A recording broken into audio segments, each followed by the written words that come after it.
Thanks for watching the video. My name's Clint from the Diehard MMA Podcast, and you can catch the replay of this entire video over on odds.com. Click the link below to go check it out, and let's make some cash.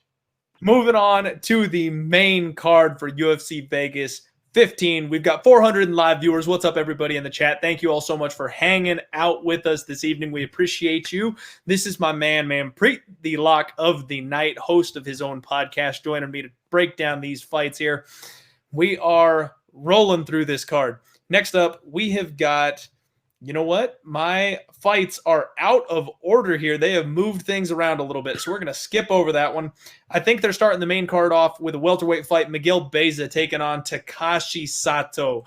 Maybe the most intriguing fight on the card, in my opinion, at this point.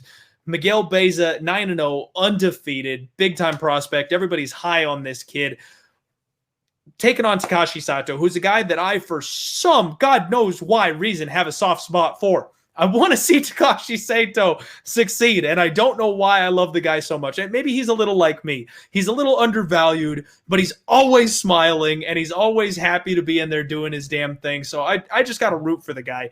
But Miguel Baeza, fast hands, accurate punches. He always attacks the calf, way more vicious than 90% of fighters out there. He goes after that calf kick. He swings a little bit wide and he drops his hands. This guy might be low-key chinny. He doesn't do well when he gets hit back with power shots, but he does have big power of his own. So he's 9-0 undefeated, knocks out pretty much everybody. Takashi is a big, physically strong dude for the division. He has incredibly accurate punches, but he's a little bit slow. He's got big power, light on his feet. He's got that light on your feet karate sideways stance that I enjoy. He's very patient. He picks those shots carefully, but he really does rely on one big power shot to put his opponents out and win his night here. He got an early win in his last fight over Jason Witt, which actually aged pretty well. Jason Witt came out in his second fight and did the damn thing. So even though Takashi got him on short notice, that looks a much, much better win in hindsight. Everyone thought that Witt might be kind of a bum, but after his second fight, everyone realizes he's legit. So you always love seeing that shine on a win the guy has already got. First thing, man, I really wanted to take the dog shot on Sato. If you're looking for live underdogs on this card, Takashi Sato, a guy that's got some experience under his belt, a guy with big power versus a guy that's got a little bit of a maybe chin issue. That's kind of where I was going. But as I have continued looking at this fight, I've kind of flipped to the other side. Miguel Baeza had a little bit of trouble with Mike Brown in his last fight, but Brown is really quick, man. He hits hard. That guy is deadly on the feet. And Brown put together a combination that got to Baeza, and that's what rocked him. I don't know if Takashi Sato has Ngannou-esque power where that one shot is going to be enough to put Baeza out. And if it's not, then Beza's going to end up picking him apart, maybe finish him late or finish a decision. How do you chop this one up, man? Man, I think you hit the nail on the head there too. I'm kind of surprised that the line is coming down as much as it is. We currently got Beza around -155. If I'm not mistaken, he was what? I'm open -225. I think a lot of people are reading into the fact that Beza got hurt by Matt Brown a little bit too much. If you want to say the same thing, so exactly. Brady beat me to the punch right there. Sorry, I'll stop. I'll wait till you do your breakdown. Brady, I was just about to say that too. Damn it. Kidding. Don't get out of the chat. We love you. Hang out, buddy. No. I was going to say the exact same thing. Like Sato got hurt by Ben Saunders too. Let's not forget about that. I mean, just because a guy got hurt doesn't mean that they're absolutely chinny or anything like that. The last thing to go in any fighter is power. We all know this. We all know the last thing to go is power. Matt Brown just has this weird aggressive style where he's able to put punches together, throw combinations together, and he still has power on them. And that's exactly what rocked Beza. Now, if you want to give Beza some credit here, not only did he get rocked in that round, he ends up going there and rocking Matt Brown in the same round. Yep. So he still had his facilities there. He gave it right back. Exactly. And then he goes out there and finishes him early in that second round. But man, Beza is one of my favorite fighters to watch right now just because of how he utilizes that calf kick. One of the best by far. Mm-hmm. He disguises it very well. And even when he throws it naked, he's still able to land it pretty easily. Now, I think the stance that Takashi Sato has with his karate style, with that wide base that he has, I think it kind of leaves the leg out there prime for chopping.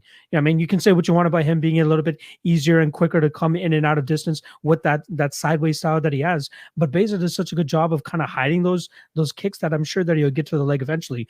All he needs is like 5 or 6 solid calf kicks to really take that spring out of Takashi Sato. Dude. And I think that power that Sato has is going to heavily diminish by the time he, is finally able to land maybe one good shot. And you hit the nail on the head in terms of Brown hit him with a beautiful combination. We don't see many combinations out of Takashi Sato. He's more of a one and doneer type of guy, trying to land on the chin, trying to get you to go down. So I think people are seeing him drop Jason Witt. And exactly, shout out Warrior Bet MMA. Who doesn't love that? I love that guy. Up, man? He was just hanging out with me the other night. But I love Beza here. I absolutely love Beza here. I think his calf kicks are just amazing. The way he uses it with his frame, with his boxing, and covers it up with his punches, absolutely crisp mint. And I think people would be way higher on Miguel Baeza in this spot if he didn't get hurt by Matt Brown in that one spot. I think people are reading way too much into that. I'm all over Miguel Baeza here, but I'm just going to sit back and wait for this public money to come in on Takashi Sato. Let them hit that plus money, and maybe we can get some minus 135, minus 140 Beza. But I'm ready to pull the trigger right now. But I'm doing my best to sit back. And I'm taking Beza as soon as I see a line that I want to shoot on. I was hoping that you were going to wrap up your spiel before you got to that, because that's exactly what I was going to say, man. This seems like the public underdog of the week. Now, those of you who are sports bettors, you know that the public underdog just doesn't do that well. We've got 400 live viewers, so listen to me here for a second. Everybody is going to bet Sato. He opened up at plus 180. He's already down to plus 150. It's a one-sided landslide of money coming in here because he looked so damn good in his last fight. That's all anybody remembers is the Jason Witt knockout. And then they look up Jason Witt and they go, oh, who's that guy? Oh, shit, he looked really good in his last fight. That's all anybody's going to do. Because of that, we are going to get a very affordable line if that money keeps on coming in on the other side. I think that we've got the better fighter on Beza, and I think the leg kick is going to be key, man. I think that Takashi Sato is such a stationary fighter when he's on the feet that he's going to be there all day, and we might see another calf kick TKO because he sits with that front leg forward. It's right there for the taking, and Beza is going to be able to kick the crap out of it from distance. And so even if he doesn't end up TKOing him with that, he's going to slow him down. So the guy that relies on big power explosive shots like Takashi Sato suddenly won't be able to plant on his foot, suddenly won't be able to close that distance. That guy's got a real hard 1-2, and that's it. If he can't catch you with that cross, Sato can't knock you out. So as much as I love the guy, I'm with you, man. I'm going to be on Beza. I'm going to be patient. I'm going to sit back and wait. And if we can get minus 150 or cheaper on Beza, I'm all about it.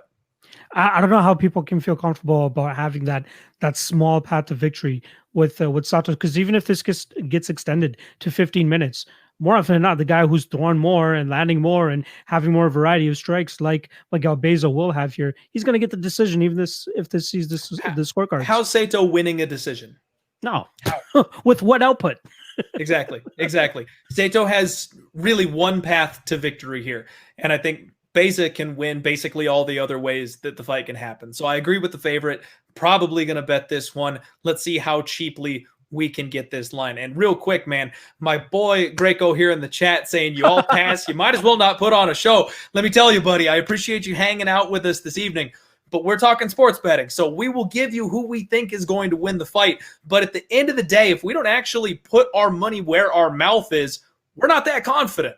And on a fight like this, where there's lots of really closely lined stuff, if you're looking to just fire on this kind of a card, you might as well throw darts, man. Like, there's a lot of really close fights on this card. So, in fact, we're being smart by not giving an official pick or a bet on every single fight, because this is the kind of night you can go broke on. So we're putting on a show, giving you all the information that we have. Listen to what we've got to say, and then sit back, formulate your own opinion. Do a little bit of research yourself, and if you feel strongly enough to pull the trigger on a bet, then you go for it, and I will wish you luck. Hey, you got your after weigh-in show. I'm on the final weigh-in with the rest of the odds crew. Maybe we might have better reads then. So tune back in on Friday, and you might get some stronger reads from us. But still, this is a landmine card, in my opinion. Absolutely. Absolutely. All right. We have got a women's flyweight fight coming up, And I don't know how many of you saw my meme that I put out earlier today, but I finally have decided not to. Everyone screams at me every time I put a bet on women's MMA, and I made the meme. I mean, you know what? All right, I'm talking about it now. I got to pull it up so you can actually see it. I think I've seen it. Oh, did you see it? All right. I'm pretty sure I've seen it. I didn't know if you saw it. Let me get this up here for the people. All right, there we go. Boop. Oh, all the diehards. Oh shoot, they can't see it all. There we go. Everyone's just so proud of me not betting on women's MMA. So it takes discipline, Clint. Oh my gosh, it does. It does. And now I'm just like screwing up my settings here. So what I've got is, man, if there was one fight on this entire damn card that just leapt off the page at me, it's this one.